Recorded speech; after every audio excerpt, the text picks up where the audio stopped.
Okay, kwa hiyo cha kwanza kabisa utaingia Google Chrome.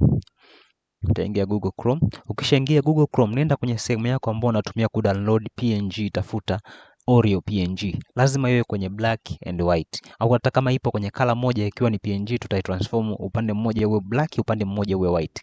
Kwa mimi na downloadiaga PNG zangu PNG Wing. Hii hapa. Ndio kudownloadiaga mimi nini? Na kudownloadiaga mimi PNG zangu. Kwa utakuja hapa nita search Oreo. Umeona hii hapa, hii picha ya black and white ndio ambayo tutahitaji, kwa sababu tutakuja kuitumia kuiambia Blender kwamba kwenye nyeusi weka 0, kwenye nyeupe weka 1. Ndio njia ambayo utakuja kuitumia au kwa namna nyingine inaitwa displacement. Kwa una download moja kwa moja hii hapa. Okay. Kwa ukisha download hii sasa unaweza kuingiza kwenye software yako sasa ambayo unaitumia. Hii ukidownload hii picha unaingiza kwenye software yako, kama ni Photoshop au kama ni Illustrator, unakwenda kuiconvert kwenda kwenye black and white photo. Kama mimi natumia Affinity, kwa hapa nitaifungua moja kwa moja na nini? Nitaifungulia na Affinity. Okay. Kwa nikishafungua hapa na Affinity, ninachokifanya naweka background iwe nyeupe. Kwa nitaweka hapa background, nitaweka background iwe nyeupe. Nikiweka background iwe nyeupe, umeona? Kwa nikiweka background hiyo nyeupe, hii cookie yetu itakuwa nyeusi. Lakini Blender yenyewe inasoma value ya 0 and 1. Na siku zote kwenye Blender white ni 1, black ni 0. Umeona? Kwa hiyo tukifanya displacement hii itakuwa inverted. Kwa unachokifanya tuna invert. Kwa hiyo background itakuwa nyeusi, then hii cookie itakuwa nyeupe. Kwa hiyo naweka hapa, naweka color overlay. Naweka cookie itakuwa nini? Itakuwa nyeupe.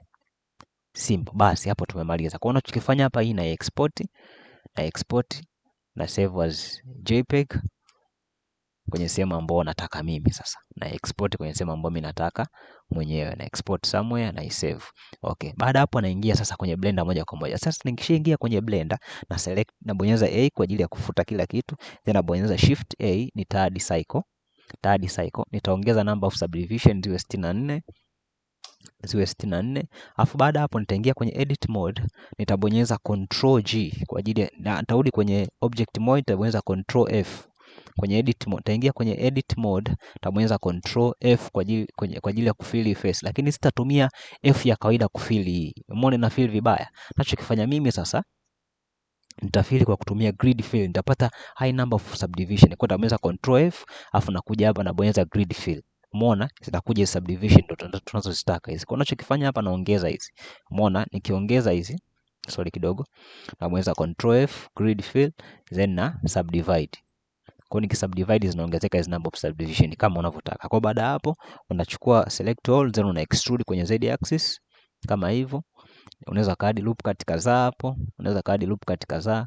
ni wewe tu, maamuzi yako. Shade smooth, unaweza kaadi nini subdivision surface, wewe kama unavyotaka. Sasa sehemu ya msingi ndo hii hapa. Tunapokuja kumodo hii Oreo tunatumia kitu kinaitwa displacement. Kwa nitaenda kwenye sehemu ya deform, kwenye deform modifier, afu nitaenda moja kwa moja kwenye kitu kinaitwa displacement modifier. Kwa ukishaka displacement modifier itakuja hivi, itakuuliza unataka udisplace kutumia kitu gani. Utaenda hapa kwenye new, itaad. Ukishafungua kwenye new hapa pembeni kabisa kwenye kona kuna hichi kialama, kuna hizi tabu mbili. Sasa kwenye hii texture tab tunaenda moja kwa moja, ukiklik hapa inakupeleka moja kwa moja kwenye texture tab.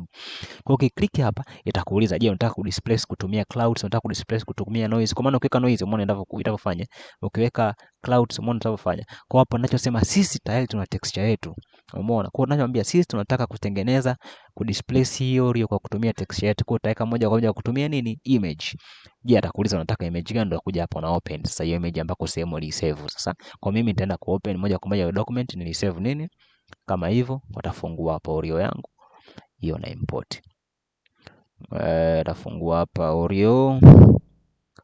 Fungua Oreo then na import. Ukisha import hivi itakuja hivi. Umeona ikishakuja hivi ni kwa sababu zile value ziko juu sana. Kwa moja nitaenda kwa modifier tab hapa, moja kwa moja nitaenda ku reduce value mpaka 0.05. 0.05. Umeona? Hata kama hii nao bado ni kubwa, unaweza kupunguza 0.04. Yeah, simple kama hivyo. Kwa baada hapo unaweza na hii ukaiduplicate kwa shift D kwenye z axis. Ukaduplicate hapa katikati ukaweka cookie yako mwenyewe, kama ni shift D z, kama ni cookie yako mwenyewe utaamua kuweka SZ. Simple kama hivyo, simple. Chao, unaweza kusubscribe na kushare. Thank you.